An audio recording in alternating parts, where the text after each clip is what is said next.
Welcome to another episode of From the Script to the Screen, the Spy Family edition. Like I told you guys before, this is the catch-up edition. I'm behind on the show, so I'm catching up by volume. And so, Volume 5 covers episodes 16 to 21. They also threw in a couple short missions in there. Episode 16 has the second short mission back in Volume 4. And episode 21 has the third secret mission, the second half of the episode. And so this volume is a little more family oriented.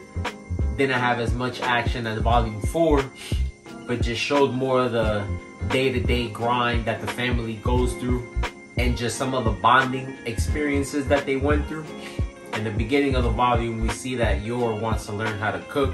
We know that she has a lot of insecurities when it comes to her role as a wife. Even though the marriage is a sham, she still feels like she has to do her part. And since she's only good at her job, she feels like she's not good at the day-to-day house duties that a wife should be able to do. And so she decides to take it upon herself to try to get better and learn how to cook from one of her co-workers. And so even though the relationship with her co-workers is a little tricky, they do decide to help her out. Her brother even gets involved, who you guys saw was on the cover of Volume 5. We do know that he's a young up-and-comer when it comes to the ranks in the military or the Secret Service police. So we do know, even though he's pretty wild, he is pretty capable.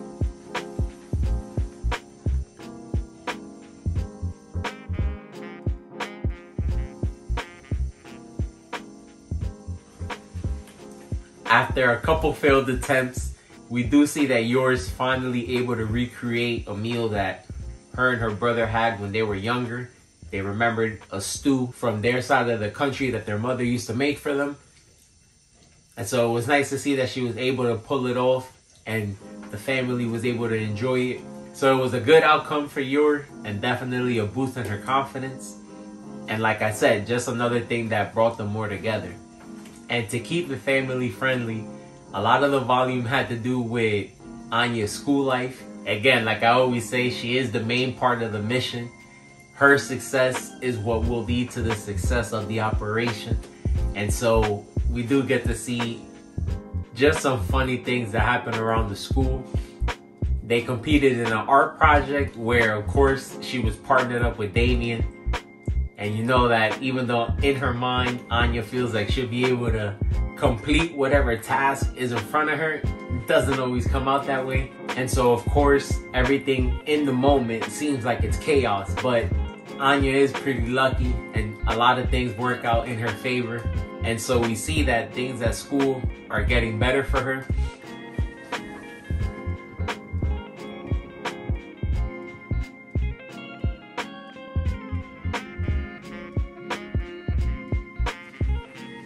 After a lot of hard work from everyone in Anya's inner circle, through it all, we see that when it came time for testing, she was able to avoid failing anything. And so that was a huge boost of confidence for her.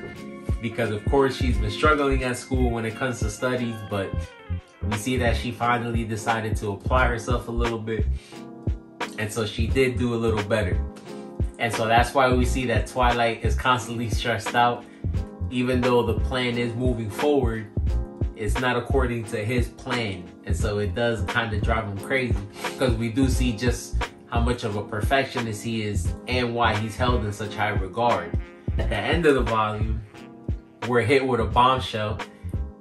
We get introduced to more people from his agency, but this person officially has a name. Somebody that Twilight trained himself. And we end up seeing that this person, Nightfall, even has a crush on Twilight. And so she kind of wants to take Yor's place. So we're left with a huge curveball at the end of the volume.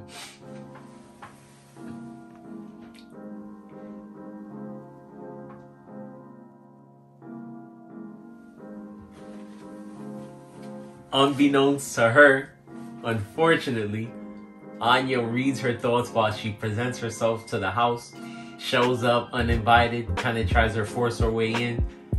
And so we see right off the bat that this person could be a problem. We do see that she's gonna work with Twilight in the future, so we will be seeing more of her in the episodes coming up. But we really don't know what she's gonna try to do to try to take Yor's place. And we know that Yor is not somebody to play with, so this could be a big problem. But I'll leave it there, see what happens in the next volume. Appreciate y'all for checking it out. And we know what you guys think of the season so far. And we out. Peace.